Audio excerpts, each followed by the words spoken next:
As the U.S. government shutdown enters day 3, can American lawmakers reach a resolution in Monday's vote? And will Turkey's airstrikes against the Kurdish militia in northwestern Syria spark fresh conflicts in an already precarious region? Welcome to The Point.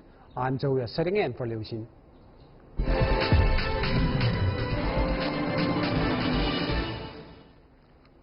Monday marks day 3 of the U.S. government shutdown after lawmakers failed to pass a spending bill by midnight last Friday. Also the one-year anniversary of Trump's inauguration. The Senate will meet Monday to cast a vote in hopes of achieving a short-term resolution to the shutdown. But with the blame game in full gear and hundreds of thousands of federal workers being told to stay home from work without pay, many people are left wondering how long the government will stay shut down, what the U.S. stands to lose, and how ordinary Americans will be affected. Join me for discussions are Richard Weitz, Senior Fellow and Director of the Center for Political and Military Analysis at Hudson Institute, and Ivan Eland, Senior Fellow and Director of the Independent Institute, both in Washington, D.C. Gentlemen, welcome to the show. Let me start with you, Richard. American lawmakers will meet on Monday at noon Eastern Standard Time after missing the early deadline of 1 a.m. to try out and find a short-term resolution to the shutdown. Why was the deadline pushed back at this? What needs to happen to resolve this shutdown of the government? The challenge is that even though the Republicans control the presidency in both houses of government, they need some Democratic support in the Senate, particularly 60 votes, to pass any extension, continuing resolution, or other type of extension of funding. And for now, the Democrats are holding firm for concessions on certain issues related to immigration, that some Republicans are willing to make, but not others. And there's some other issues related to funding of the border wall and what would be the next steps beyond a simple continuing resolution that continue to block the current debate. So for now, it's just a matter of which side blinks first, or if they can reach an equitable compromise that leaves people feeling enough people feeling happy that they get 60 votes in the Senate. Passage in the House should be pretty assured. And who do you blame more for holding this responsible, shutting down the government? Well, because this happens so frequently, it's hard to blame any particular person or issue. I think it's just the structural nature of the U.S. government that in order to prevent concentration of power, they spread around the authorities and give each member of each major component, the judiciary, the presidency, and both houses of Congress, substantial ability to block legislation. The idea is, of course, to prevent tyranny, but it also means that you can get a lot of stalemates. And Ivan, what do you make of the fundamental causes that the two sides, the Republicans and Democrats, can agree on basically giving money to the government? Well, I think Richard's right. I mean, that we have a decentralized system, and even the minority party has power even when they don't control both houses or the presidency. That's the way the system, as it currently set up with the filibuster, works. And so you can't really blame either side. And in fact, I think the effects of this are overblown in the media because we have these every so often. And the parties have to be careful that they don't do scorch and burn, because Obama found out in 2011 when he appeared to get the better of the end of the deal that this only energized the base of the Republican Party. So the parties have to moderate some of their demands, because they're going to have future battles. There's going to be future votes like this that come up every so often. And democracy is messy in the short term, but in the long term, it's the most efficient type of government, simply because you fight and you fight and you fight, and finally you get a consensus on some issues, and that's the way the U.S. system works. As Richard said, someone has to blink to reach some kind of agreement. And who do you think will make compromises first? Well, it's sort of hard to say in this particular case, but like I said, even in this case, if one side really wins and the other side loses, there's always another day to fight it out. And of course, if the one side gets beat a lot, their base is going to demand, their political base is going to demand that they drive a harder bargain next time. So, you know, we're focusing on this particular vote or this particular round of this budget dispute. But there'll be others in the future, and I think the ramifications of this are somewhat overblown. All these government employees who are taking the day off, or maybe several days off, they'll eventually get paid, and the country will go on as it normally does. The last time, in 2013, the government shut down for 16 days. Do you think this time it will be that serious? Well, you know, it's hard to say, you know, how long it's going to be. The Democrats are complaining about Trump. You know, they try to negotiate with him, and then he makes a deal and then goes back on it. And of course, he's got hardliners around him. So, I mean, it could go on for quite some time, because I think the Democrats really want to stick up, or at least have the image of sticking up for Hispanic voters, and I think this is the way they can do it. And they're betting that the voters won't care much about this in you know, 10 months' time when they go to the polls. So we'll see who's right about this. And Richard, some people say that Donald Trump hasn't been the kind of leader he promised to be, to broker a deal between the two sides. He reneged on several promises he made throughout the process. What do you think of this accusation? Well, depending on your view, you could either say that he's negotiating unfairly or not effectively, or that he's a skillful deal maker and he's playing hardball and trying to exploit any advantage he can. So, you know, we obviously, whether you're for or against what's happening or for and against the president is going to shape your view.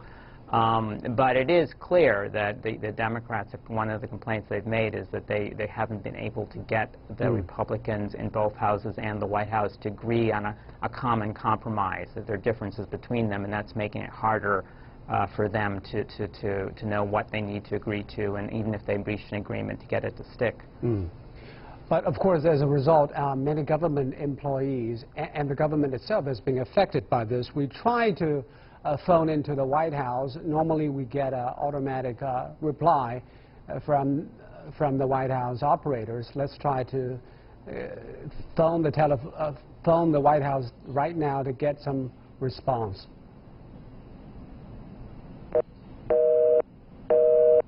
Well, it seems it is busy, but earlier we did get through to the White House and had this message from the White House answering machine. Let's play that. Thank you for calling the White House.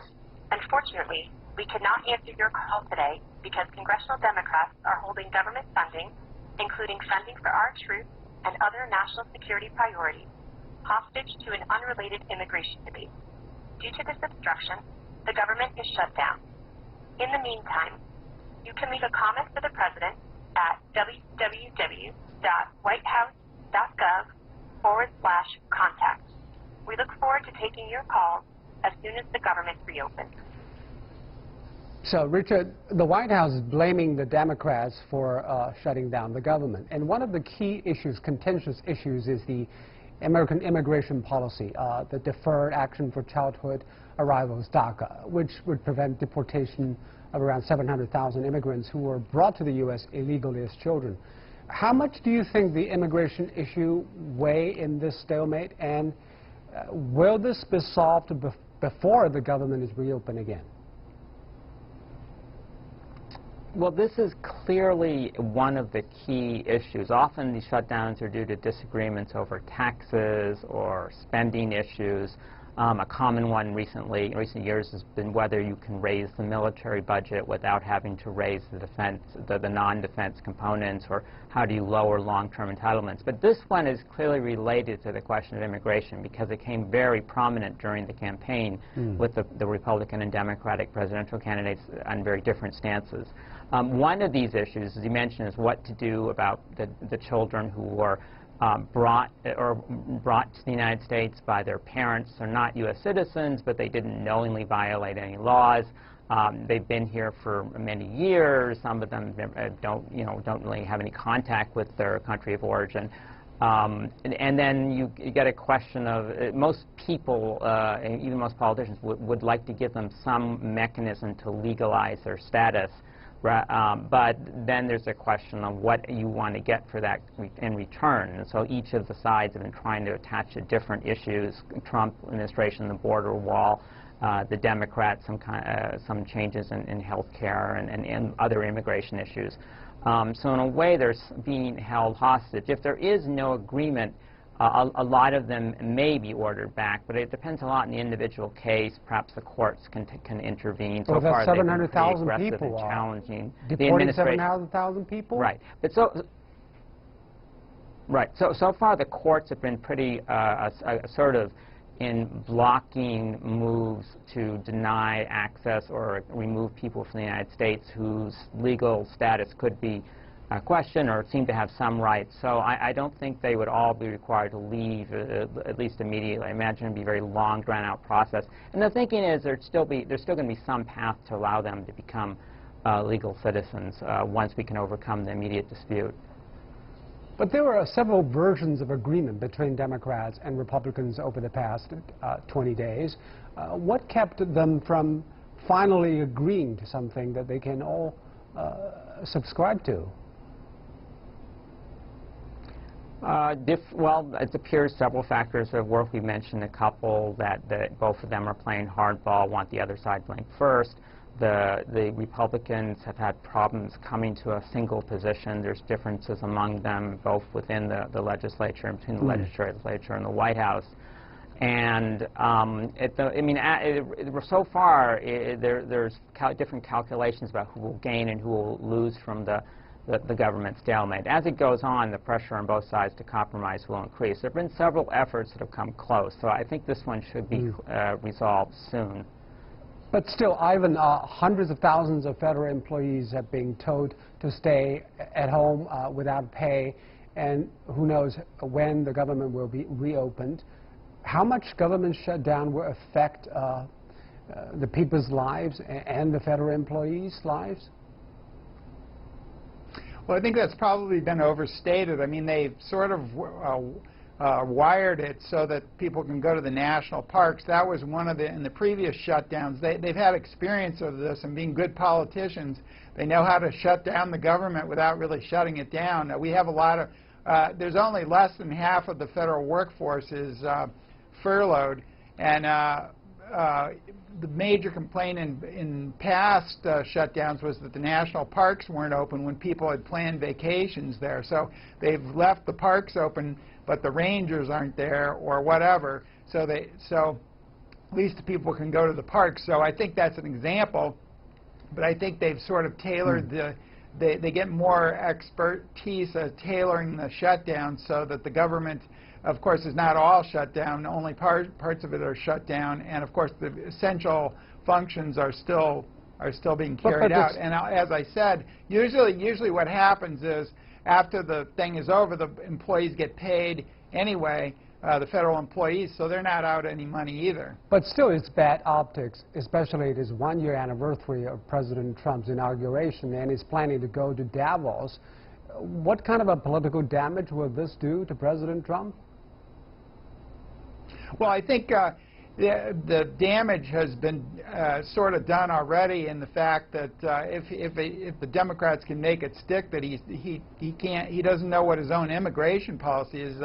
The Senator McConnell, who's the Republican leader in the Senate, said, "Well, we don't know what he's for." I think that's a bit of a cop-out because for most of U.S. history, the Congress legislated, and they didn't really care what the president thought. They just sent the bill to the president, and if he vetoed it, they overrode him or made changes in the bill. Nowadays, we have to have the president approve whatever, give a informal approval to anything they're considering, which is nonsense. The Congress can solve this problem without him, but I think he's sort of getting the reputation of agreeing to stuff and then backing away from it. So that may be the long-term problem here that we're seeing with his administration. Indeed, that will be a problem. Thank you very much, Ivan and Richard Weitz, Senior Fellow and Director of the Center for Political Military Analysis at Hudson Institute, and Ivan Eland, Senior Fellow and Director of the Independent Institute. You're watching The Point on CGTN. We'll be right back. And now we go to Turkey. Turkey launched airstrikes in the northwestern Syrian city of Afrin on Saturday, attacking the US-backed Kurdish militia after a week of warnings. But Turkey called the move a key step in ensuring the country's national security and part of a wider strategy against the separatists known as the Kurdistan Workers Party. Well, Ankara fears the separatist group is gathering strength along Turkey's southern border. So what is Turkey's biggest picture plan for the militia, and how will this military operation affect U.S.-Turkey relations and other key players? Join me for our discussions Douglas Smith, Managing Director of Kent Strategies in Washington, and Meir Javedanfar, a Mideast analyst based in Tel Aviv. Welcome to both of you. Let me start with you, Mr. Javedanfar. Turkey launched its military operation, and it's dubbed Operation Olive Branch, against the Kurds. Why is Turkey so intent of clearing the Kurdish forces from the region who were fighting with them against ISIS just several months ago?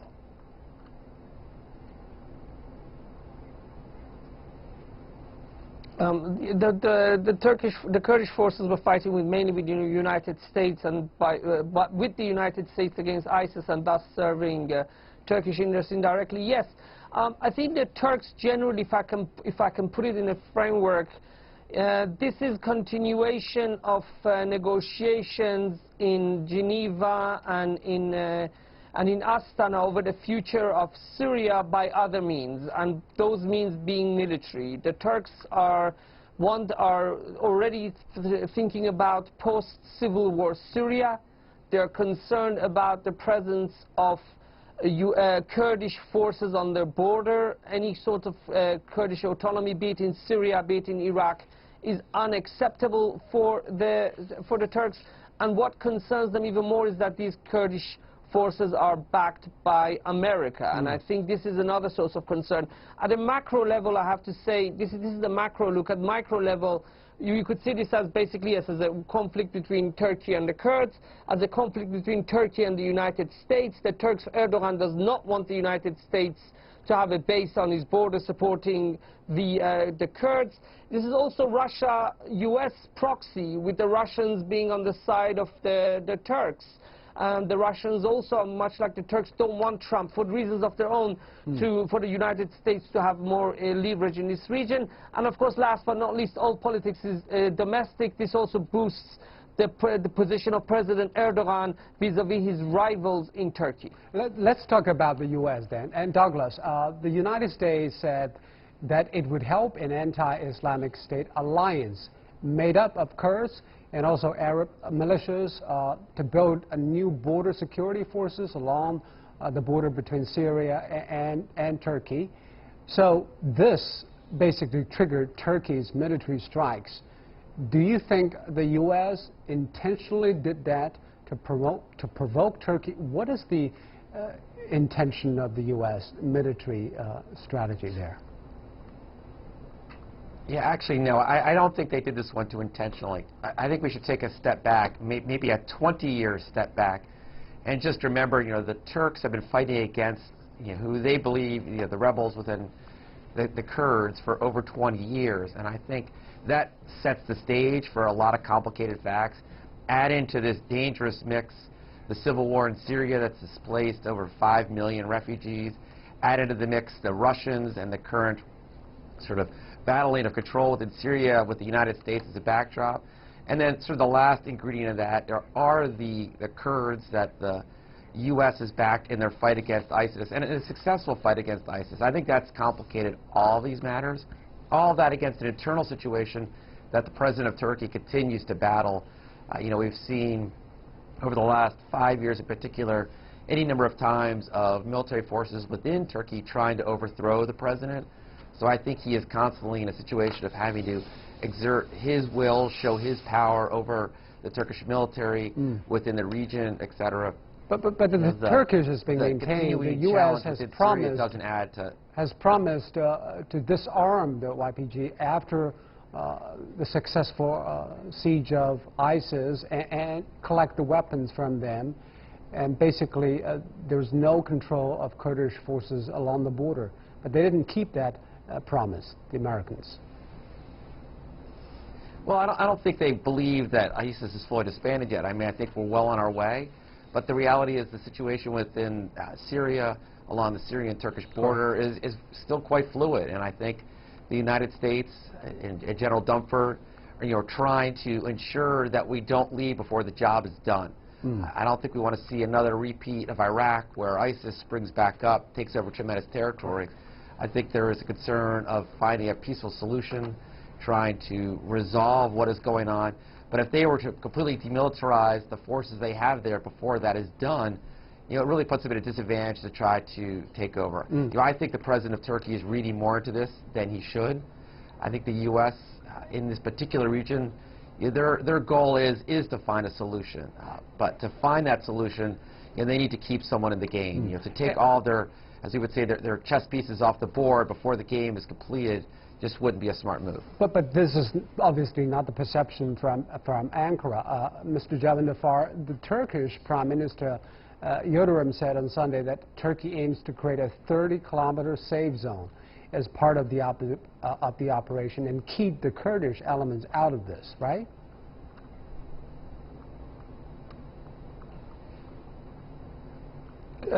This seems to be part of the Turkish strategy. As an Israeli, it very much reminds me of the security zone which we created in Lebanon in 1982 after Operation Peace for Galilee, because we were being fired at from PLO in Lebanon. And I can tell you after 18 years we had to withdraw. It didn't serve us very well.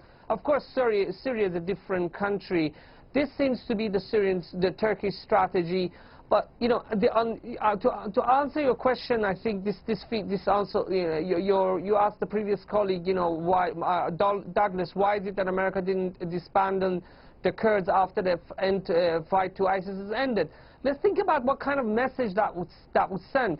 The Kurds were an instrumental and a key part of the war in fighting ISIS in Iraq. They have been an instrumental and key part of the war fighting ISIS in Syria. So they have shed their blood and put their lives on the line to serve joint interests with us.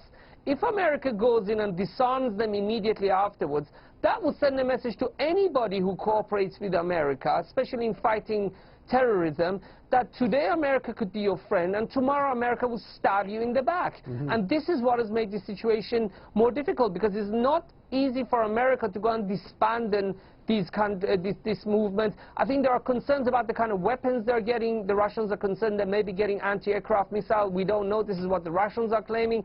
But this is also part of the problem. As well as Turkey the future of is a Syria, NATO which everybody is member, trying to and find a solution for, there also remains the big question of what would happen to the Kurds. But Turkey is a NATO member. By definition, yes, America should support any military operation when Turkey considers is a threat to its security.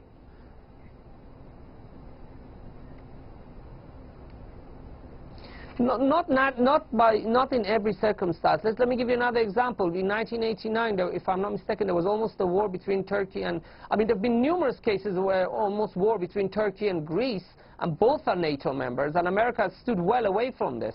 For the Americans, President Erdogan is not like other Turkish leaders. For him, the NATO considerations do not seem to be as important as his domestic security considerations, and this is what's creating the clash between Trump on the one hand and President Erdogan on the other. And it seems Turkey is now isolated because Russia said it is concerned, Iran said it is concerned the Western powers are against this, and the UN will held an emergency meeting on Monday and probably have some kind of resolution. Will that keep Turkey government have a second thought?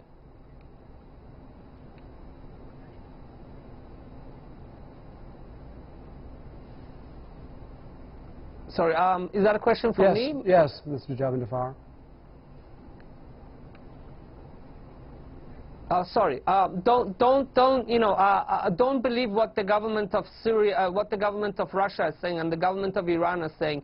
These two countries are quite happy to see what President Erdogan is doing in Syria, because they don't want to see the YPG becoming too strong. The Iranians have been against any kind of Syrian Kurdish autonomy. In Iraq, they were against the independence vote referendum in Iraq in September. Iran has got its own Kurdish population, which it doesn't want to encourage with autonomy in other countries. President Putin, do you know how many flights there have been by the Turkish Air Force into Syrian Air Force to attack those Kurdish fighters in Syrian territory, and not in one occasion have the Russians intercepted them or threatened them with anti-aircraft. The Russians are also quite happy to see the Kurds for now quite weakened, because they don't want to see what they see as a pro-American militia on their border in Syria. Sorry. Douglas, how will this new move by the Turkish side change the picture, the geopolitical picture in that area? Well, I actually don't think it's a new move. I think we need to separate what is in the interest of the Turkish people as a whole and President Erdogan. And I think what we've seen over the last 10 years in particular is there is a big difference. We watched this during the real escalation of ISIS, and when President Erdogan didn't feel as if ISIS was threatening the internal politics of Turkey, he turned a blind eye. Once ISIS turned its ire and created targets within Turkey, all of a sudden he woke up and realized the challenge with that. Correct. I think right now, interestingly enough, I think what the U.S. is trying to do is tap down, a little bit of the escalations and try to find some stability. I mean, here we are looking at a civil war in Syria that continues to go on. Clearly Russian and U.S. relations at the moment, despite what I believe the Russians and President Trump believe would be a thawing, are beginning to escalate once again. As it relates to NATO, I mean, Turkey has over and over again shown, puts its interests first, well and above that of NATO. When NATO forces were asking Turkey to really step up in the battle against ISIS, they really did turn a bit of a blind eye on the challenges there. I think as we see what is going on, there's also the legacy, and I date back to U.S. policy in Iraq during the first Gulf War. We're running out of time. Recall, President Bush. Thank you very much, Douglas. Thank you, and also Meir for your analysis on this. Douglas Smith from Camp Strategy in Washington, and Meir Javedanfar from the Mideast Analyst in Tel Aviv. And that's the point. Download the application called CGTN to watch our show on your mobile devices. Goodbye.